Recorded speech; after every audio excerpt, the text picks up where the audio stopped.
Welcome everyone to another edition of Diplomatic Channel. I am Amarachi Ubani. This week Britain's head for a referendum whether to leave or remain in the European Union. While the debate has heated up over the past few weeks, they have stalled when a Member of Parliament Jo Cox was stabbed and shot dead by a man in her constituency. While they've picked up again, and more than ever, Britons have their heads full of the debates. Neighbouring countries are pleading with Britain not to leave, but will it listen? You need to stick around for the discussion as we look at the implications of either decision for Nigeria. I'll be joined by the former Southwest Regional Coordinator for the UK Department for International Development, Mr. Shino Fagweru Byron. Then Iraqi forces have made great gains into the city of Fallujah. Plus, we check in on Europe's situation with the migrant crisis. Diplomatic Channel begins now with a quick check on what else is being discussed in diplomatic circles.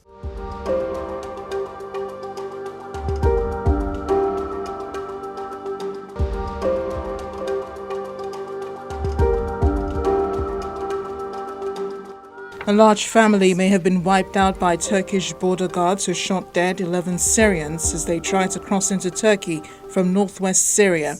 Among the dead were 2 women and 4 children. Footage from the incident was uploaded on social media on Saturday. It showed the dead bodies of those killed, some of whom appeared very young and others whose bodies were lying in the back of trucks.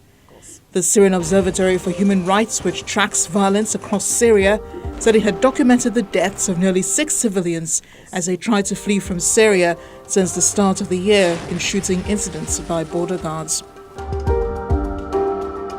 There was a terrorism scare in Brussels Central Station on Sunday after security noticed a suspicious suitcase.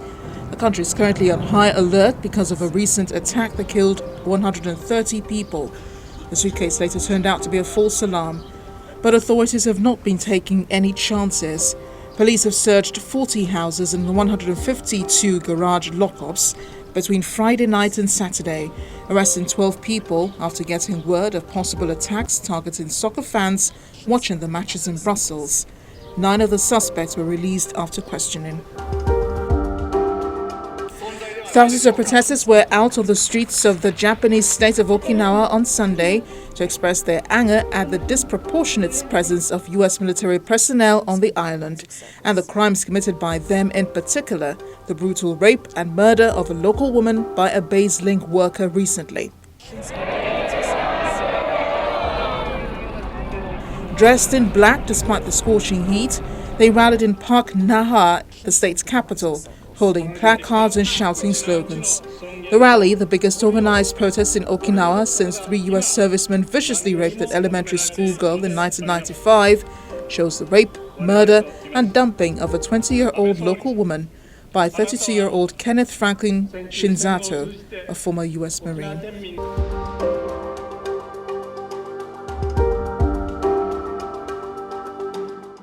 Welcome back. So it's decision time this week in Britain, whether to stay or leave the EU. Let's see where we are with the arguments. I'm a little bit puzzled because I don't really understand why they don't want to leave Europe and what would be the real interest, long-term interest for them. I think it's a view of all, like nostalgia of the past more than looking towards the future. The arguments continue, perhaps with Britain's Finance Minister, George Osborne, who is hoping to see a less divisive debate in the remaining days leading up to the UK's referendum on Thursday, June 23rd.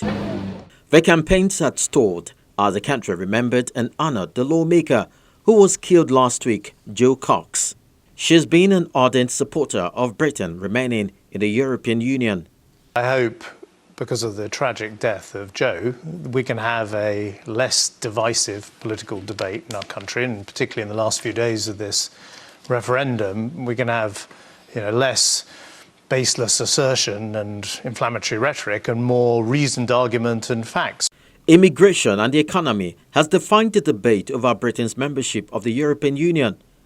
And following the death of Mrs. Cox, questions have been raised about the tone of the campaign from both those calling for Britain to remain or leave. There are perfectly legitimate concerns about migration, concerns that are felt in every Western democracy in the world.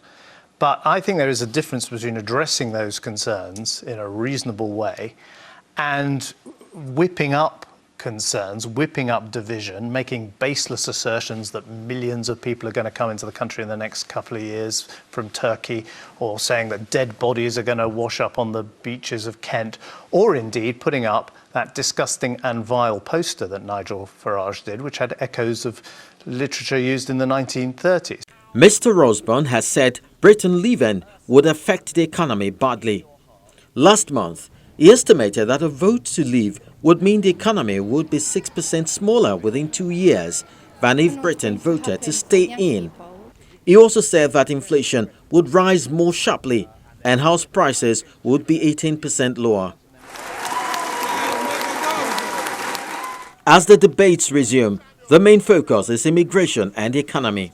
I want you to cast your minds forward to Friday morning, very early on Friday morning, and you're slowly coming to consciousness with a sense of being mildly, perhaps seriously hungover, and you've got around you, you can see half-drunk cans of beer and scrumpled up crisp packets, and the television is still burbling faintly in the corner of the room, and you have a terrible sense that something momentous has happened in the lives of our country and of the whole of the European Union, my friends. And you're trying to remember what it is, and then it hits you with a terrible sense of shock and disappointment that Remain have narrowly won.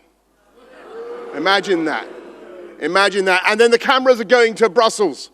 And yes, let us take back control of our borders with a sensible, fair and impartial system. And let me take on this issue absolutely directly, because I am pro-immigration, my friends. I'm the proud descendant of Turkish immigrants. And let me stun you, perhaps, by saying that I will go further. I'm not only pro-immigration, I'm pro-immigrants, and I am in favour of an amnesty for illegal immigrants who have been here for more than 12 years, unable to contribute to this economy, unable to pay taxes, unable to take proper part in society. And I'll tell you why. Because it is the humane thing to do, it is the economically rational thing to do, and it means taking back control of a system that is at the moment completely out of control. Whether we vote to leave or remain, there are risks to our future. There are challenges in the global economy. My view is that those challenges will be easier to meet, those risks will be less if we vote to leave, because we will have control of the economic levers.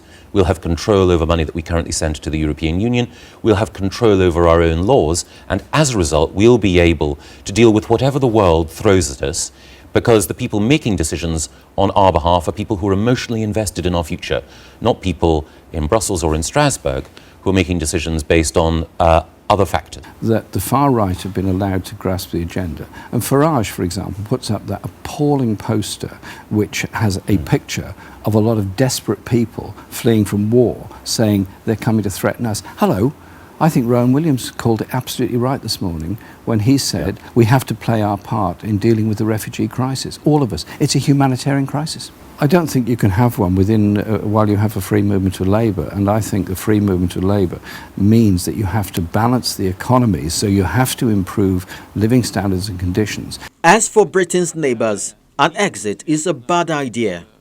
Russia's President Vladimir Putin asked why Prime Minister David Cameron called for a referendum, saying it questioned his motives, whether Mr. Cameron was working against himself. Meanwhile, citizens of Rome and France are sending kisses to Britain, urging it not to leave the EU.